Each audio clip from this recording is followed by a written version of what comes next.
Yeah. Panibagong araw, panibagong video na naman. What is up guys and gals? Dito na naman tayo. May bago na naman tayong video with Nina, the scooter. And this time medyo special tong nagawa. Medyo special tong making video dahil may bago tayong dumating na package. Yan, sa nakasulat pa lang may obvious clue na kayo. Kaya buksan na natin. And bago siyang makina for Nina. Kaya ilabas ko lang muna siya mula sa box.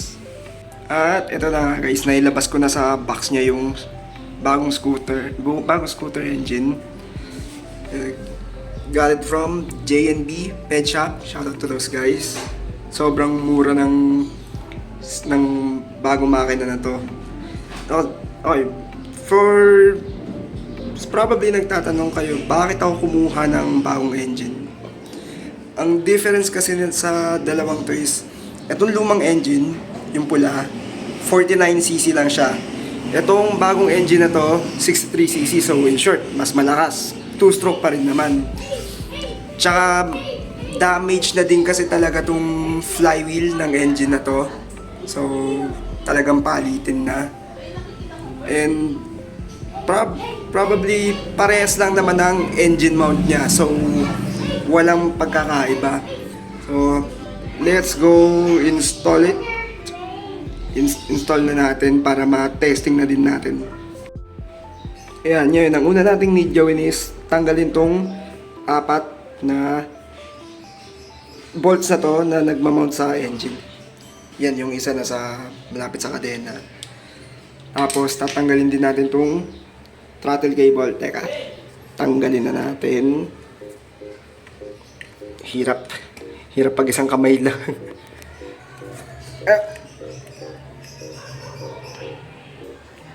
Na nga, natanggal natin siya sa pagkaka-clip mula sa throttle. So, pwede natin siyang tanggalin ng diretsong ganyan. Tapos, luwagan na natin itong mga tornilyo niya.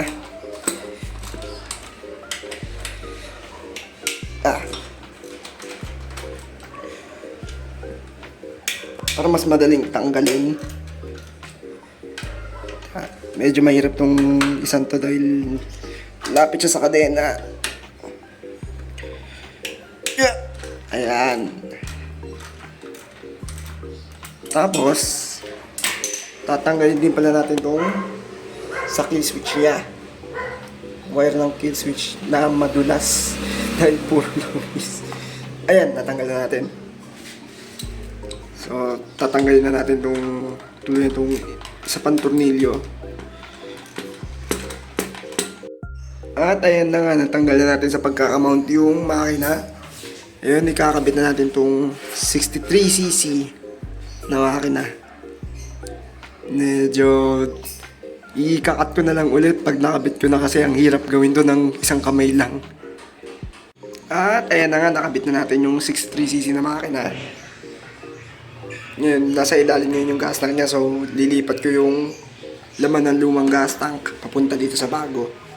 So ngayon naman, yung throttle cable, lulusot lang natin dito siya sa lusutan ng throttle cable mismo. Teka lang. Tanggalin ko nga muna to. Masyado mahaba. Kailangan talaga to.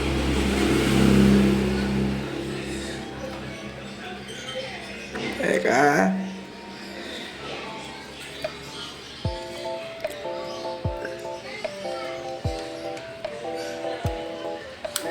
Hilahin muna natin. Para mas mapadali, tanggalin muna natin itong filter niya. Isang screw lang naman. Ito lang sa harap. Ay, mali. Okay, mali. Hindi pala natin ito matatanggal mismo. Ngayon, paano natin siya gagawin? Teka. At ayan, nakakabit na yung throttle cable niya dito sa carb niya mismo. Siguro siguro mga bukas ko lang to tutulo kasi marami pa akong gagawin yun, or siguro mamaya pag nagka-time. Pero ang gawin ko muna ngayon, itong lumang gas tank niya tatanggalin ko muna. Kaya kuha lang ako ng allen, kasi allen ang tornilyo na gamit dyan. At ayan, natanggal ko na yung lumang gas tank. Medyo redundant naman na kasi since meron na siyang sarili niyang gas tank dito.